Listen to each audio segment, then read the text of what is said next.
Hi, I'm Noel, I'm a psychotherapist. Welcome to my YouTube channel. Do subscribe while you're here. If you're watching this on my website, there's a blue link above about entering your email details. Just put your email into there and send it along to me, and I'll send these blogs to you on a regular basis. This one today is a slightly quirky one on what not to do if you want to be happy. So that's what not to do if you want to be happy.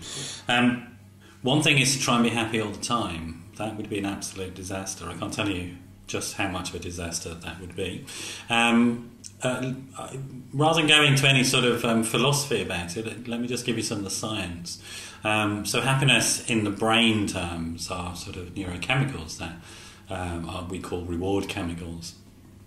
If they're switched on all the time, if you're just bombarding yourself with these reward chemicals all the time, guess what happens? So imagine this. Say there's 4 reward chemical receptors in the brain. You bombard them with these reward chemicals all the time. What the brain does, just to protect itself, is to begin to shut them down. So you then have to give it more. So let's say you had 4. There are actually millions and millions of them, and probably billions, I should imagine. But let's say you begin to bombard it and you shut down 3 of the 4, if there were only 4. You've only got 1 left to try and get as much happiness as you were getting before, which is, as you can see, quite difficult. So you'd spend the whole of your life trying to get happy experiences, probably to the detriment of anything else. It's one of the things that happens in addiction. Other things happen in addiction, but that's one of the things that happens. So that your brain isn't set up to be constantly bombarded with only one type of stimulus. As human beings, we're not designed to do that. So we need a range of stimuli in our life. That's not to suggest that you go out and try and be miserable, quite the opposite of that. There are lots of ways of experiencing life which are neither very high nor very low, but somewhere in between, and they are very satisfying and very comfortable. Intimacy, physical intimacy with somebody, for example, often comes in the form of something very gentle, very warm, very kind, not an extreme feeling. So that's one thing to avoid doing, trying to be happy all the time. Just accept life on life's terms. Happiness will come, happiness will go. In general, though, if you can get into that sort of mode of being, you're going to be much more satisfied and much more able to appreciate the happiness that does come to you, or the reward chemicals, if you want to think about it in those terms.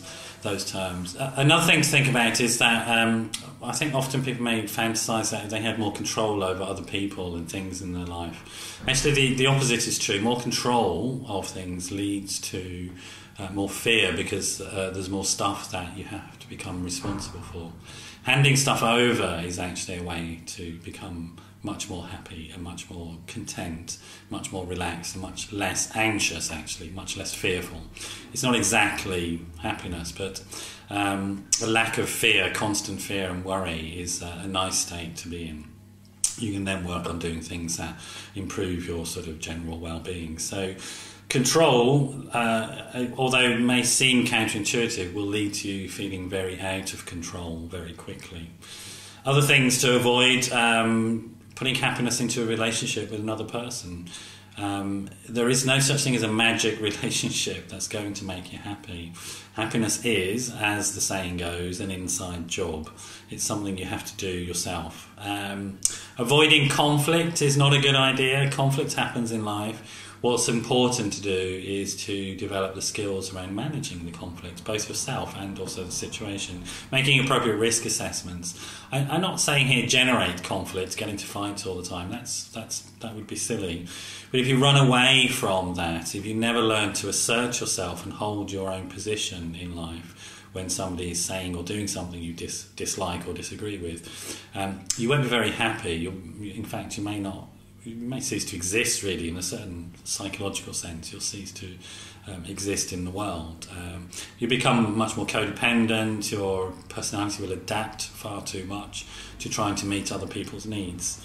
Having too much of stuff, it's true. Money will not make you happy. Neither will poverty. That won't make you happy, but just trying to acquire things as a way of substituting for the feeling of happiness or contentment with yourself is not going to work. I know plenty of people who have lots of stuff, lots of money, lots of fame and fortune even, but are are deeply unhappy inside themselves. So again, happiness is something that you work on from within, developing a sense of esteem and self-confidence and self-worth. They don't come from things that are outside. They come from stuff that you do with yourself in the world, how you conduct yourself in the world, how you relate to other people, how you relate to yourself.